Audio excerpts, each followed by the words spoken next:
ETF index mutual funds నేర్చుకుని stock మార్కెట్లో రాణించాలనుకుంటున్నారా? వెంటనే ఈ నెంబర్కి కాల్ చేయండి. నమస్కారం. కార్తీక పురాణం 23వ భాగంలోకి వచ్చాం. అగస్త్య మహాముని, అత్రి మహాముని వీళ్ళిద్దరి యొక్క సంభాషణలో మనము పురంజయోపాఖ్యానం కథ వింటున్నాం కదా. తర్వాత ఆయన అడుగుతున్నారనమాట, అత్రి మునీంద్ర, పురంజయుడు యుద్ధమందు జయం పొందిన తర్వాత ఏం చేశాడో చెప్పమన్నారు. సాధారణంగా ఈ యుద్ధాల్లోనూ వాటిలలోనూ జయించిన తర్వాత ఏం చేస్తారు? విజయోత్సవాలని చేసుకుంటారు.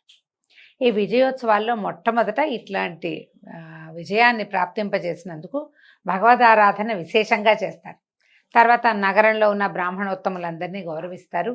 ఈ విజయ యజ్ఞాలు కొన్ని రకాలు చేస్తారు. దాన ధర్మాదులు విశేషంగా చేసి విందులు వినోదాలు నృత్యగానాదులతోటి జనాలు ఎప్పుడు జరిగేదనమాట. ఒక రాజ్యంలో విజయం సాధించిన తర్వాత జరిగే కార్యక్రమాలు అవి.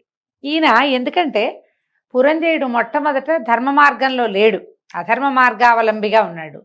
తర్వాత బోధింపబడి ఆ విష్ణు పూజన చేసి కార్తీక మాస వ్రతాలని ఆచరించి యుద్ధంలో జయించాడు.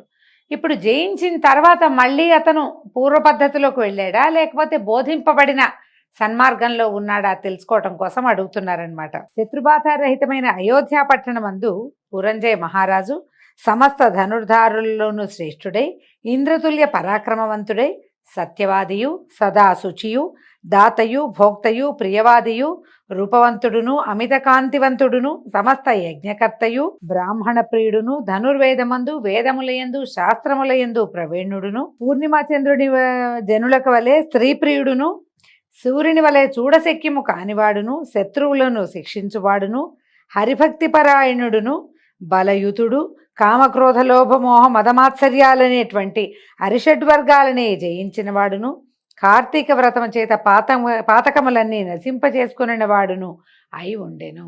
సమస్త ధర్మగుణాలని అవలంబించాడు ఆయన. దానివల్ల ఈ ధార్మికమైన విధానం వల్ల కాంతి, కీర్తి, ఉన్నతి, సంపద ఇవన్నీ కూడా ఆయనని ఆశ్రయించి ఉన్నాయి. ఎవరైతే ధర్మ మార్గావలంబిగా ఉంటాడో అతడికి సమస్తమైన కళ్యాణ గుణాలు అతని యందు ఉంటాయి. అలా కనపడుతున్నాడు అనమాట. ఈ విధంగా ఉన్నటువంటి పురంజయుడికి విష్ణు సేవ యందు బుద్ధి జన్మించింది. ఆ రోజు యుద్ధం నుంచి తనని తను కాపాడుకోవటానికి, జయం పొందటానికి చేసిన వాడుగా లేడతను. అంతేకాదు, అవాళ ఒక్కరోజు నేనంత అర్చన చేస్తే నాకు ఇలాంటి జయాన్ని పట్టించిన వాడైనటువంటి హరిని నిరంతరము సేవించాలని వచ్చింది. నేను ఎలా హరిని ఆరాధిస్తాను, ఏ దేశమందు, ఏ మాసమందు, ఏ క్షేత్రమందు సురక్షితంగా సుఖంగా ఆరాధిస్తాను అని ఇలా ఆలోచించేవాట. ఇలాంటి ఆలోచనల్లో ఉన్న అతనికి ఒక ఆకాశవాణి వినపడిందట. ఏమైంది? ఓ పురంజయ, శీఘ్రముగా కావేరికి పొమ్ము, అచట శ్రీరంగమును దివ్యక్షేత్రము కలదు, అచట శ్రీరంగనాథుడు వసించి ఉన్నాడు, కాబట్టి సంసార ఛేదము చేయువాడైనటువంటి శ్రీరంగ నిలయుని సేవించుము అని చెప్పి ఊరకుండెను. నేను ఆలోచిస్తూ బాగా తీవ్రంగా ఉన్నాడనమాట. ఆయనకి ఆకాశవాణి వినిపించింది, కావేరీ పట్టణ నదీ తీరంలో ఉన్నటువంటి శ్రీరంగనాథుడిని సేవించు అని. ఆ మాట విని రాజు అయోధ్య పట్టణాన్ని విడిచిపెట్టి తన చతురంగ బలాలతో అనేక క్షేత్రములను తీర్థములను చూచుతూ కావేరీ మధ్యనున్న శ్రీరంగం చేరెను. మన కథ ప్రకారం ఈయన ఎక్కడున్నాడండి? అయోధ్యలో ఉన్నాడు. ఈ అయోధ్య ఎక్కడుంది? ఇప్పుడు మనం సేవిస్తున్న అయోధ్య రాముల వారు పుట్టింది ఉత్తరప్రదేశ్. అక్కడి నుంచి శ్రీరంగం అంటే తమిళనాడు చేరాలి. ఆ కాలంలో ఏముంది ట్రాన్స్పోర్టేషను, జనరల్ ట్రాన్స్పోర్టేషన్లు అంటే సాధారణమైనటువంటి ఇవేమీ లేవు. వీళ్ళు ఏనుగులు, గుర్రాలు, రథాలు వేసుకుని ఈ యుద్ధ కాలంలో ఎలాగా సేనలు అన్నిటినీ నదులు నదాలని వాటిని దాటుకుంటూ అరణ్యాల్లోంచి మధ్యలోంచి ప్రయాణం చేస్తూ యుద్ధాలకు ఎలా వెళ్ళారో అలాగే ఈయన ఈ తీర్థయాత్ర కూడా వెళ్ళాడు. ఆ రోజుల్లో తీర్థయాత్ర క్రమం ఎలా ఉండేది? రాత్రిళ్ళు దీపాలు ఉండేవి కాదు, పగలే ప్రయాణం. అందుకని పగలంతా ప్రయాణించి సాయంకాలం ఒక సురక్షిత ప్రాంతానికి చేరి అక్కడ దండు విడిసి ఉన్నారు. మొత్తం అంతా ఉండి రాత్రి పడుకుని సాయంకాలం వంటకు సరిపడేటువంటి సాధనాలు చూసుకుని, నీళ్ళు ఎక్కడున్నాయో తెలుసుకుని, అక్కడ ఉండి గుడారాలు, పటకుటీరాలు అవి నిర్మించుకుని అక్కడ ఆగి రాత్రి నిద్రించి ఉదయం చుట్టుపక్కల ప్రాంతాల్లో ఉన్నటువంటి బ్రాహ్మణులు, పురప్రముఖులు ఎవరైనా వచ్చి కలిసి ఇక్కడ ఫలానా క్షేత్రం ఉంది, ఫలానా స్వామివారు వేయించేస్తున్నాడు, ఫలానా అమ్మవారు విశేషమైన సేవ స్వరూపంలో కనపడుతుంది అని బోధింపబడి వారిని సేవించుకుని, అంటే ఏ ఏ ప్రాంతంలో ఆగారో ఆయా ప్రాంతాల్లో ఉన్నటువంటి అన్ని దేవళాలని విశేషంగా సేవించుకుని ఓ రోజో 2 రోజులు దానికి అయ్యాక మళ్ళీ అక్కడి నుంచి ప్రయాణ పలసట కొంచెం తీరంగానే మళ్ళీ బయలుదేరటం. ఈ మధ్యలో అడవులు అవి ఇవి, చెరువులు దొరువులు, నదులు నదాలు ఇవన్నీ దాటుకుంటూ ఎన్నో రోజులు ఎంతో కాలము ప్రయాణించి అయోధ్య పట్టణాన్ని విడిచి కావేరీ మధ్యలో ఉన్నటువంటి శ్రీరంగపట్టణానికి చేరాడట. అట్లా చేరి కార్తీక మాసం అంతా అక్కడే ఉన్నాడు. అంటే ఈయన ముందు కార్తీక మాసానికి 4 నెలల ముందే ఇంచుమించుగా ఏ జ్యేష్ఠంలోనో ఎండాకాలం విడిపడుతుండగా బయలుదేరారు. ఈ రోజులన్నీ కూడా వర్షపు రోజులన్నీ కూడా ప్రయాణంలో ఎంత కష్టపడి ఉంటారో. ఈ కాలంలో మనకి ఇన్ని రకాల సౌకర్యాలు ఉండి కూడా మనం వర్షాకాలం ప్రయాణం అంటే దుర్భరం, దుష్కరం, భరించలేము, కష్టము రెండూను. మరి ఆ కాలంలో వాళ్ళు ఎట్లా చేశారో వ్యయ ప్రయాసలకి ఓర్చి ఎంతో శ్రమ కోర్చి కార్తీక మాసంలో శ్రీరంగానికి చేరాడు. చేరిన తర్వాత మొత్తం కార్తీక మాసం అంతా అక్కడే ఉండి శేషసాయి అయినటువంటి శ్రీరంగనాథుడిని సేవించుతూ పూజించుతూ కార్తీక వ్రతాన్ని చేసుకున్నాడట. ఎందుకు కార్తీక వ్రతంలో? ఈ కార్తీక పురాణంలో మనకు ప్రఖ్యాతంగా చెప్పబడింది ఏమిటి? కార్తీక దామోదర ప్రీత్యర్థం శివారాధనం కరిష్యే అని చెప్పుకోవాలి.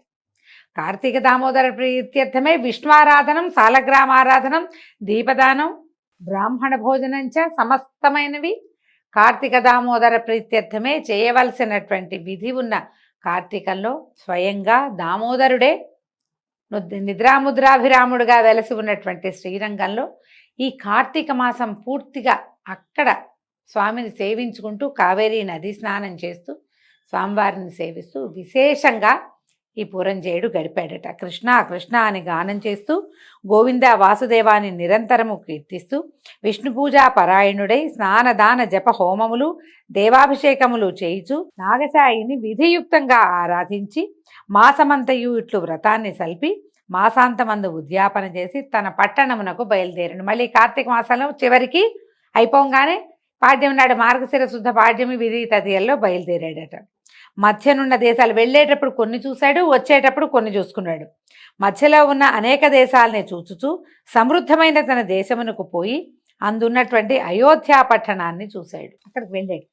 వెళ్ళిన తర్వాత ఈ అయోధ్య అన్ని రాష్ట్రములకు అలంకారం వంటిది, సంతోషముతో పుష్టితోనూ కూడినటువంటి జనులు కలిగినది, దృఢముగా ఉన్న ప్రాకారములు తోరణములు కలిగి ఉన్నది, అత్యంత దృఢవంతములైన యంత్రములు గడియలు కలిగినది, అగట్టలు కలిగినది, గుర్రములతో ఏనుగులతో రథములతోనూ నిండి ఉండేది, గృహగోపురముల వెంట వీధులు కలిగింది, అనేక వర్ణములు కలిగిన పతాకములు కలిగినది, వాయువు చేత ప్రజ్వలింపజేయబడుతున్నటువంటి అగ్నులు, వాయువు చేతనే చెలింపజేయబడుతున్నటువంటి పతాకములు కలిగింది, అనేక భట సంయుతము అనేక దేశవాసులతో కూడినదే అయి ఉండెను.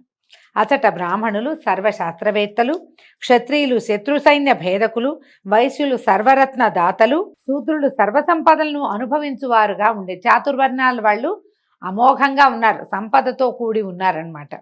అచట స్త్రీలందరూ సుందరులు, హంసల వలను ఏనుగుల వలను నడుచువారు, చెవుల వరకు ఉండేటువంటి విశాలమైన నేత్రాలు కలిగిన వారు, చక్కని అందమైన శరీరాకృతి కలిగిన వాళ్ళు, మంచి వస్త్రములు, సమస్త భూషణ భూషితులుగాను సౌందర్యవంతులైన స్త్రీలతోటి నిండి ఉందట అయోధ్య నగరం. అతడి వేశ్యలు అంటే బహుశా గణికావృత్తిలో ఉండేవాళ్ళు, కొంతమంది రాజనర్తకులు కూడా ఉండేవాళ్ళు, సంగీతమందు నృత్యమందు నిపుణులు, సౌందర్యంతో లావణ్యంతో కూడి ఉండేవారు, నిత్యానంద యుక్తులు, మదోన్మత్తులు, సమస్త స్త్రీగుణభూషితులై చూచుటలోనూ మాట్లాడుటలోనూ కూడా బహునేర్పరులై సభలలోనూ రాజమార్గాల్లోనూ రచ్చలలోనూ ఆటలాడుతూ ఉండేవాళ్ళు. అంటే హాయిగా సంచరించేవాళ్ళు జనం. అతడి కులస్త్రీలు గుణవంతులై సర్వాభరణ భూషితులై పాతివ్రత్య పరాయణులుగా ఉండేవారు. ఓ అగస్త్యమనుంద్ర, అతడి మనుషులందరూ తమ తమ వర్ణాశ్రమ ధర్మములందు స్థిరముగా ఉన్నారు. పురంజేయుడు ఇట్లా ఉన్నటువంటి తన పట్టణాన్ని చూసి ఎంతో సంతోషించి యథారాజా తథా ప్రజ అను న్యాయాన్ని బట్టి రాజు న్యాయవర్తి అయినందువలన ప్రజలు కూడా న్యాయమందే ఉన్నారని తెలుసుకొని ఎంతో సంతోషించాడట. పౌరులందరూ రాజు వచ్చుట విని వేవేలుగా గుమిగూడారు.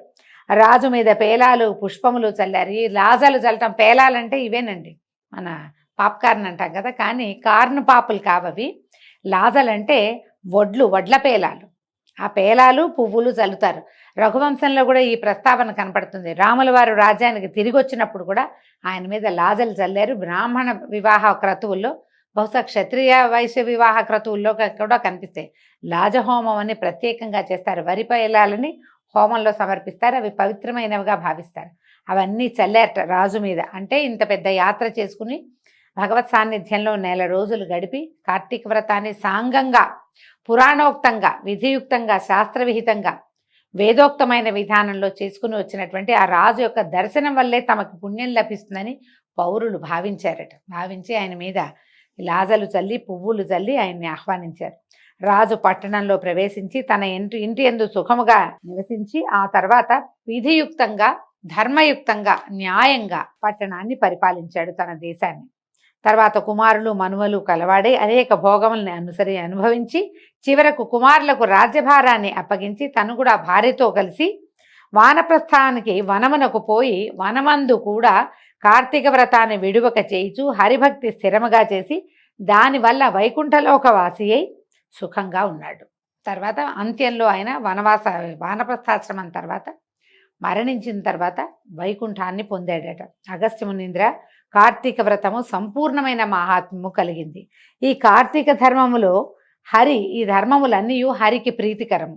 ఏ విధంగా ఆయనను వీలు చేసుకుని కార్తీక వ్రతాన్ని చేసేవాడు పరమపదాన్ని పొందుతాడు. సమస్త సౌఖ్యాలని ఇచ్చున్నది కలికల్మాష నాశినియు అయినటువంటి కార్తీక వ్రతమును చేయని మనుష్యుడు దుఃఖమును పొందును. హరిభక్తియుతుడే శుచితో ఈ అధ్యాయాన్ని వినేవాడు సమస్త పాతకములను నశింపచేసుకుని పునరావృత్తి రహితమైన మోక్షాన్ని పొందుతాడు అని అత్రి మహాముని అగస్త్య మునీంద్రులకి తెలియచేశారని వశిష్ఠ మహాముని జనక రాజర్షికి చెప్తున్నారు. ఈ విధంగా కార్తీక మహాత్మ్యంలోని 23వ అధ్యాయం పూర్తయిందండి.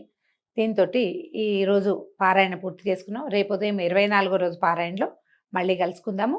నమస్కారం.